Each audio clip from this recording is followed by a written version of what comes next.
శుక్లాం బ్రహ్మ విచారసార పరమాద్యాం జగద్వ్యాపినీం వీణా పుస్తకధారిణీం అభయదాం జాడ్యాంధకారాపహాం హస్తే స్ఫాటికమాలికాం విదదతీం పద్మాసనే సంస్థితాం వందే తాం పరమేశ్వరీం భగవతీం బుద్ధిప్రదాం శారదాం. శ్రీ మహాగణాధిపతయే నమః. శ్రీ మహాసరస్వత్యై నమః. శ్రీ గురుభ్యో నమః. శుక్రగోచారము తదనుగుణంగా ద్వాదశ రాసుల వారికి ఫలితాలు ఎలా ఉంటాయి అనేటువంటి విషయము కనుక చూసినట్టయితే, శుక్రుడు 1 ఆగస్టు నుండి 2 సెప్టెంబర్ మధ్యకాలంలో కన్యా రాశిలో సంచారం చేస్తూ ఉన్నాడు. కన్యా రాశి శుక్రుడికి నీచ స్థానం అవుతుంది. అయితే కన్యా రాశి అధిపతి బుధుడు, శుక్రుడికి బుధుడు మిత్రగ్రహము గనక, అంటే మిత్రుని క్షేత్రంలో నీచ స్థానంలో సంచారం చేస్తూ ఉన్నాడు. అంటే నీచ స్థానం మూలకంగా కలిగేటువంటి దుష్ప్రభావము మిత్రక్షేత్రము మూలకంగా అది మనకు కాంపెన్సేట్ అయ్యి మధ్యస్థమైనటువంటి ఫలితాలు శుక్రుడి మూలకంగా కలిగే సూచనలు బాగా ఉన్నాయి. అయితే శుక్రుడు చాలా ప్రధానమైనటువంటి గ్రహం. శుక్రుడు ఎన్నో విషయాలపై ప్రభావాన్ని చూయిస్తాడు. ముఖ్యంగా శుక్రుడు దాంపత్యం పైన, సుఖము, వాహనాలపైన, వస్త్రాలు, ఆభరణాలు కొనుగోలు, సుగంధ ద్రవ్యాలు, సంగీతము, సాహిత్యము, చతుషష్ఠి కళలపైన, విలాసవంతమైనటువంటి వస్తువులను కొనుగోలు చేయడము, విలాసవంతమైనటువంటి జీవితాన్ని గడపడము, సౌందర్యానికి, ఐశ్వర్యానికి, శృంగారానికి, సమస్త భోగ భాగ్యాలకు కూడాను కారకుడు శుక్రుడు. అలాంటి శుక్రుడి యొక్క స్థితి, సంచారము ఏ స్థానాలలో జరుగుతుంది అనేటువంటిది చాలా ప్రధానమైనటువంటి అంశము. శుక్ర బలము స్త్రీణాం శ్రేష్టం అని శాస్త్రం చెబుతోంది. ముఖ్యంగా శుక్రుడు మంచి స్థానాలలో సంచరిస్తున్న సమయంలో మనకు సుఖ సౌఖ్యాలు కలుగుతాయి. పుట్టిన సమయం లోపల కూడాను శుక్రుడి యొక్క స్థితి అనుకూలంగా ఉన్నట్టయితే వాళ్ళ యొక్క జీవనము సుఖమయంగా కొనసాగుతుంది అని మనకు జ్యోతిష్ శాస్త్రం చెబుతోంది. కనుక శుక్రుడి యొక్క సంచారానికి అత్యంత ప్రాధాన్యత ఉంది.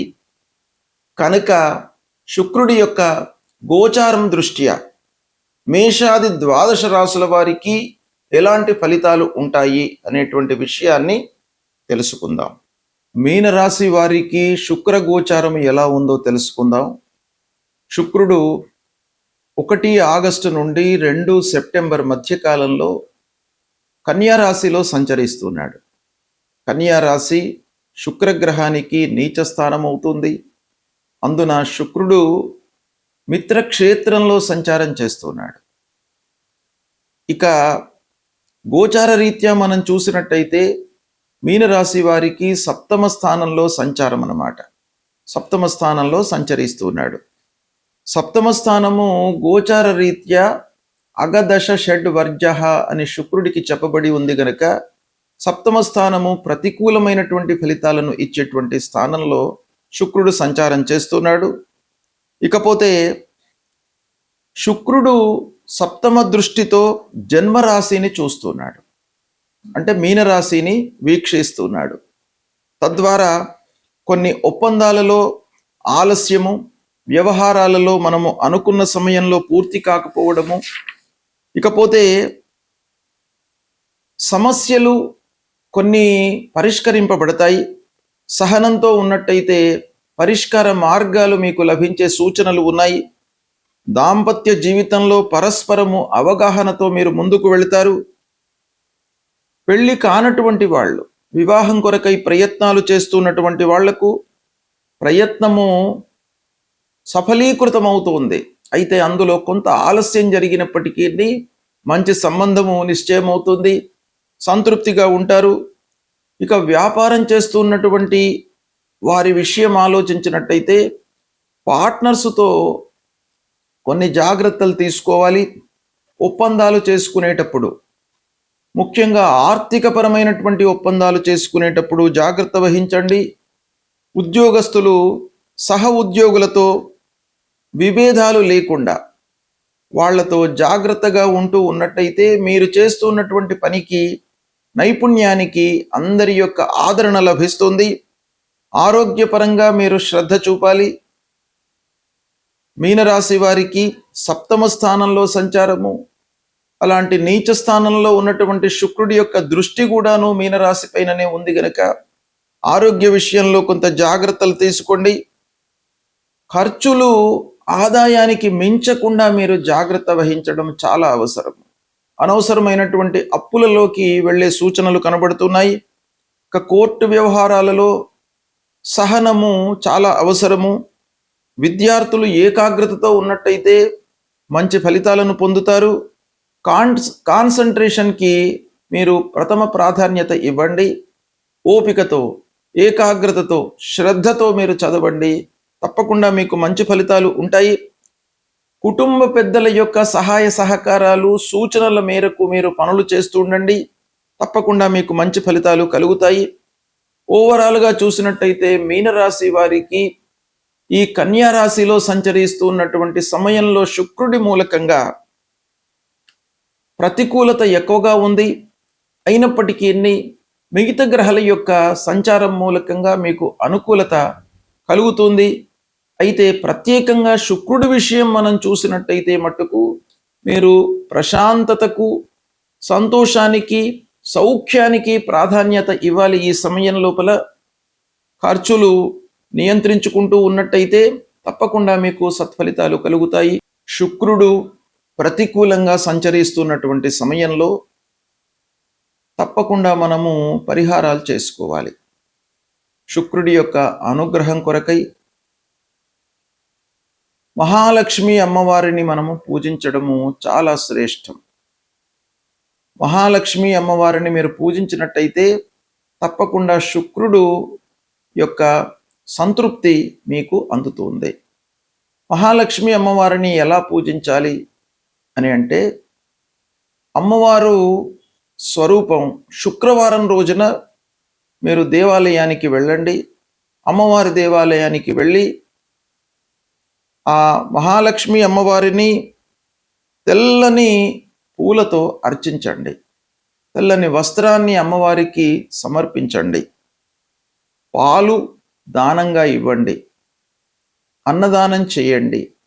ఇవి చేసినట్టయితే శుక్ర ప్రీతి కలుగుతుంది. తద్వారా అమ్మవారి యొక్క అనుగ్రహంతో మీకు అన్నీ కూడాను శుభ ఫలితాలను ఇస్తాడు. శుక్రుడు ప్రధానంగా మనకు ఆనందాన్ని, సౌఖ్యాన్ని ఇచ్చేటువంటి గ్రహము గనుక తప్పకుండా శుక్రుని యొక్క అనుకూలత మనకు ఉండాలి. ఎన్ని ఉన్నప్పటికీ మనిషికి చివరికి కావలసింది సంతృప్తి గనక, ఆనందం కొరకై అమ్మవారి యొక్క దీవెనలు మనకు తప్పకుండా కావాలి.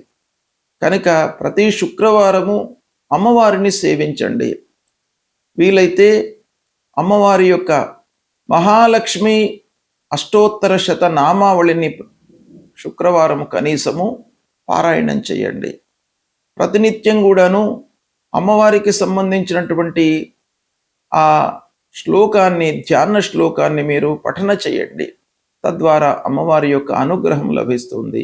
అమ్మవారి యొక్క అనుగ్రహం కొరకై మీరు త్రిగుణాత్మిక అయినటువంటి మహాకాళి, మహాలక్ష్మి, మహాసరస్వతి రూపిణి అయినటువంటి దుర్గాదేవిని కూడాను మీరు పూజించవచ్చును. మహాలక్ష్మి అంటే 3 రూపాలలో ఉన్నటువంటి అమ్మవారు. కాబట్టి దుర్గాదేవిని పూజించినప్పటికీ మీకు ఆ మహాలక్ష్మి అమ్మవారి యొక్క అనుగ్రహం లభిస్తుంది. దుర్గాదేవిని పూజించేటువంటి క్రమం లోపల అమ్మవారి దేవాలయానికి వెళ్ళి తెల్ల శనిగలతో మీరు ప్రసాదం అమ్మవారికి సమర్పించి, దాన్ని నైవేద్యంగా సమర్పించి ఆ ప్రసాదాన్ని భక్తులకు వితరణ చేయండి. తర్వాత పాలు, పెరుగు ఇలాంటివి దానంగా ఇవ్వండి. ఇచ్చినట్టయితే అమ్మవారి యొక్క అనుగ్రహం లభిస్తుంది. అంతేకాకుండా లక్ష్మీనారాయణుని కూడాను పూజించండి. లక్ష్మీయుక్తుడైనటువంటి నారాయణుణ్ణి పూజించడం మూలకంగా మీకు అమ్మవారి యొక్క అనుగ్రహం లభిస్తుంది. అర్చన చెయ్యండి. శ్రీమన్నారాయణుడికి, లక్ష్మీనారాయణుడికి పూజ చేసినట్టయితే తప్పకుండా మీకు అనుగ్రహం లభిస్తుంది.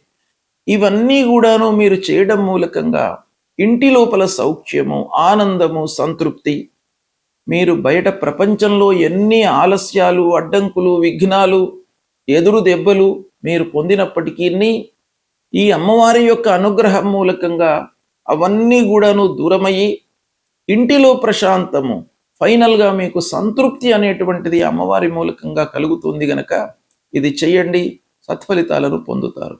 శుభం.